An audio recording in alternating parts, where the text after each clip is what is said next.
Welcome to another video from the Outdoor Analyst. Today I have something that is incredibly special. I have a knife that means a lot to me. I'm going to really kind of go through a few different hunting knives, but we're going to look over one of the first hunting knives for my dad gave me, and he said essentially when I started going out hunting on my own and solo, hey, here's the field dressing knife that you need. And this is an old one. This thing is about 20 years old. This is an A.G. Russel 2004, essentially a Loveless Hunter. I'm not sure who is the actual designer for A.G. Russel on this one. And this is an ATS 34, made right out of Siki City, Japan. ATS 34, if you don't know, is the Japanese version of 154 CM. It is an awesome steel that has a strange ring to it. I've had a few ATS 34s, and every time I sharpen this thing, it just has a different sound to it.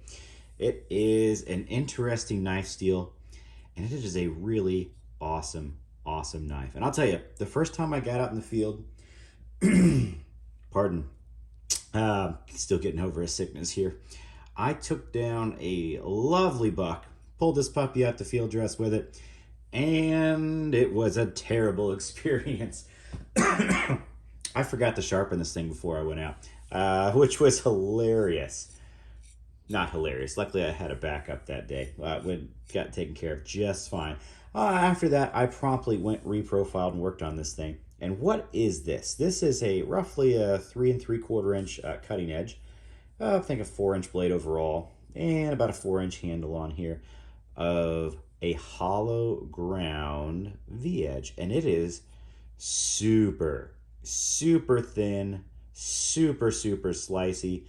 You can almost think of this as being as thin as a full height convex. In some ways it's actually a little thinner up there. This thing is meant to slice. It is not a super thin stock. It's got some meat up there, but it literally tapers down so fast on this grind. It is ridiculously slicey. So it has done a whole lot of deer after that wonderful day. But what is the Loveless design? It usually has a bird's beak at the end, and I'll say most of the time it feels a little tight. It really does. It's a pretty small handle on there. But how it's meant to be held is like this. And let me tell you, it locks in perfectly. The bird's beak is actually right where it needs to be when you're talking about field dressing.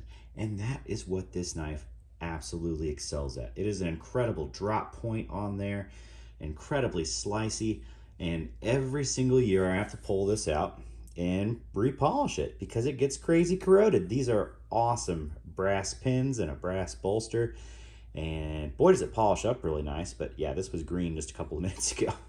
That's why I was like, you know what, I'm getting ready for deer season. I had to pull out the deer pack, and pulled out a few knives.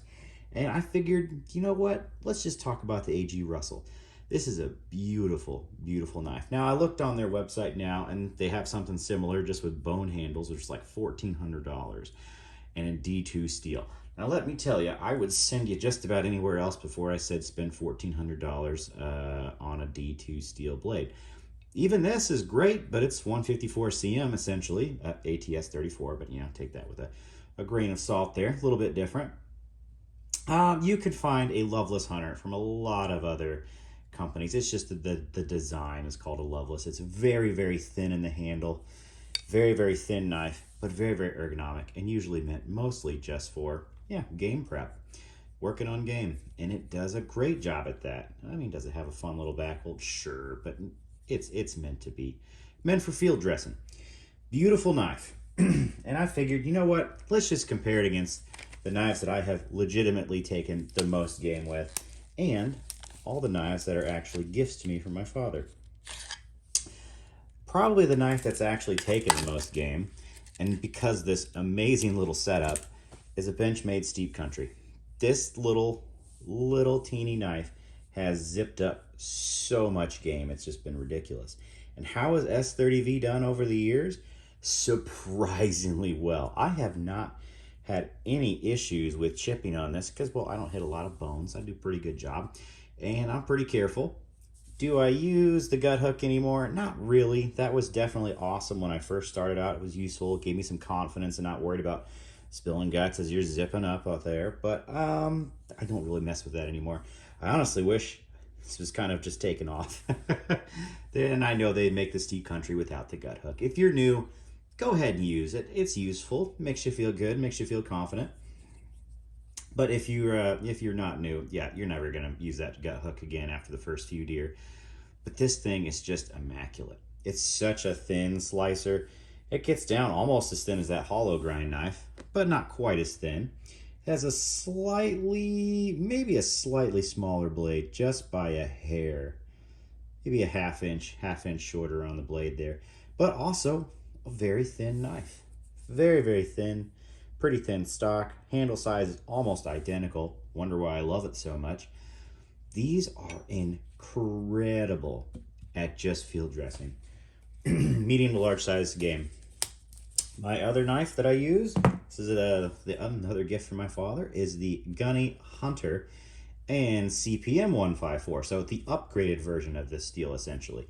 And this knife is a little bit thicker in the handle, can be a little more versatile. It's more bushcrafty all around, but comes down to an incredibly thin edge and has just a little bit longer of a blade, I think, than my AG Russel, but just by a hair. Almost identical. These knives are immaculate for hunting. These are all incredible. They've all taken lots of game for me. Now, the most wild game has definitely been with this one. Did a buffalo with that and quite a few deer. But these are awesome. This is kind of like the family history of awesome knives. I have loved that I've been able to receive these from my dad. These are just freaking awesome. The AG Russel, it's just a classic. And if you're looking at this as thinking, oh, how does the classic stack up?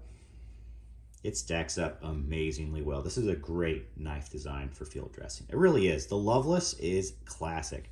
Now, do I like the fact that you have some more open designs with the Bark River here? Yeah. You get a little more freedom to do more things with it. But goodness gracious, this is fantastic. Even the Benchmade is fantastic. This knife is just a zipper. Just a zipper when it comes to deer. And I probably need to touch this edge up just a little bit more this year. But by golly, I love it. Still no chips. Still don't feel a thing. That is a fantastic, fantastic blade. All three of these are awesome, awesome hunting knives. And maybe this should be more like the field dressing knife, but the AG Russel, I just wanted to pull out. This thing's just special. Just because of how it's passed down. You know, it's in the family. It's 20 years old of pure excellence, and you do have to work on it every year. This was legitimately green all the way around. Every few months, you got to work on it, make sure the corrosion's off there. How long does it take? I put some flits on there. It literally took a couple minutes. Hopefully it'll be a little more corrosion resistant with some flits on it this year. But this thing's beautiful.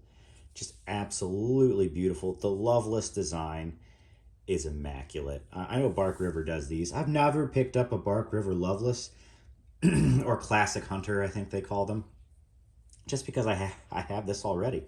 I don't see the need to get anything else. They have a convex grind on theirs, but this hollow grind is so good.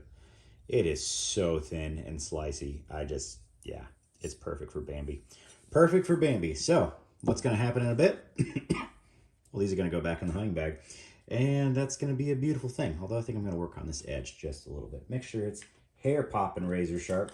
Just in case, you know, I need my backup knives. Because these are immaculate. Now this year, I picked up a Lon Humphrey Muley. Because I definitely want to do a whitetail with this year. Without a doubt. This is an awesome, awesome, awesome knife. How does it kind of stack up? It's actually probably the most similar to the Benchmade's Deep Country. Blade-wise, it's got a little more belly on it than the AG Russel. Just a little bit. And I'm very, very excited to use this thing. That is for darn sure. And then it's definitely a much smaller knife than the Bark River there. But awesome, awesome knives all around. Really pumped to put this thing to use. Really just wanted to show this thing off a little bit. If you're interested in the old school Loveless hunters, go for it. Got a hollow grind on there. That's just as good as a convex to me. It's not as tough, but man, is this thing just freaking slicey. That is for sure. A little bit of a recurve on there too. It's just a wild knife. Absolutely love this thing. So, Loveless design, really cool. Stacks up incredibly well, even against the new stuff that's out there, and kind of the new old school stuff as well. So yeah, if you find yourself being able to get one of those for a decent price and a cool steel, not D2, find something like this. I love 154 CM. Awesome, just corrosion resistance, fairly good edge retention. I've never had an issue with toughness. I've never chipped this on bones, and it's definitely hit them before. So yeah, really good stuff. AG Russel, I mean, they make pretty good knives, so I would just make sure it has a cool steel to it. After 20 years, sucker is held up incredibly well. What a fun little beast. Fun little beastie. All right. I know this was a little bit of a different video, but thanks for hanging in there with me. And subscribe. Definitely would appreciate that. Helps out the channel quite a bit. I'll catch you on the next one.